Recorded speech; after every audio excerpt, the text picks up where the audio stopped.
পারুলিয়া আনন্দলোক সঙ্গীত মহাবিদ্যালয় সমাবর্তন উৎসব পূর্ব বর্ধমান জেলার পূর্বস্থলী ২ নম্বর ব্লকের অন্তর্গত পারুলিয়া আনন্দলোক সঙ্গীত মহাবিদ্যালয়ের সমাবর্তন অনুষ্ঠান অনুষ্ঠিত হল এদিন রবিবার সকাল 8:30 নাগাদ প্রভাত ফেরির মাধ্যমে অনুষ্ঠানের শুভ সূচনা হয়।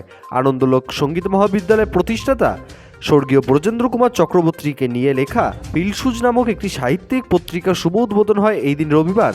শুভ উদ্বোধন করেন রাজ্যের প্রাণী সম্পদ বিকাশ দপ্তরের মন্ত্রী স্বপন দেবনাথ।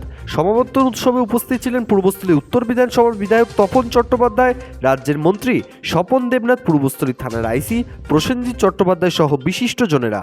নাচ গান আবৃত্তির মতো সাংস্কৃতিক অনুষ্ঠানের মাধ্যমে এই অনুষ্ঠান সম্পন্ন হয়। যুগান্তর সংবাদ। শ্রদ্ধেয় ব্রজেন চক্রবর্তী মহাশয়ের প্রতি আমার প্রণাম শ্রদ্ধা। আনন্দলোক এক নাম, সেই আনন্দলোকের সমাবর্তনে উপস্থিত যারা রয়েছেন সঙ্গীত শিল্পী বিশিষ্ট জনেরা, তাদের প্রতি আমার শ্রদ্ধা এবং প্রণাম জানাই। ছাত্রছাত্রী যারা আছেন, শিক্ষার্থী, তাদের প্রতি আমার শুভেচ্ছা রইল। আর আনন্দবাবুর পুত্র থেকে শুরু করে কন্যা, নাতি নাতনি অনেকেই উপস্থিত আছেন, তাদেরকেও আমি আমার শুভেচ্ছা জানাই। হাট্টি মার্টিন টিম তারা মাঠে পারে ডিম, এই কথাটা যদি প্রথম আমি জীবনে শিখে থাকি, সেটা ব্রজেনবাবুর কাছ থেকে আমি ছড়া শেখানো।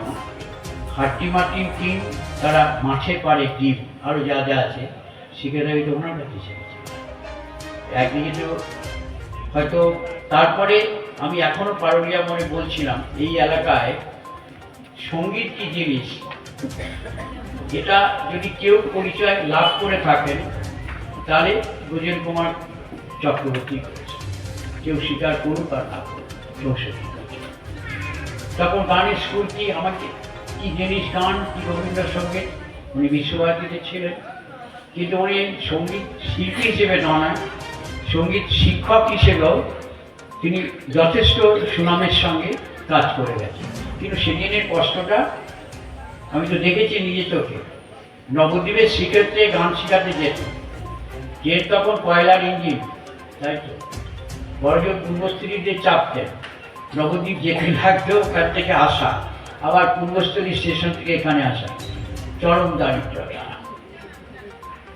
প্রাইমারি শিক্ষক, কত টাকার বেতন ছিল, তার মধ্যে তার সাধনার তো কোনো ত্রুটি ছিল না। আর সেই দারিদ্রতা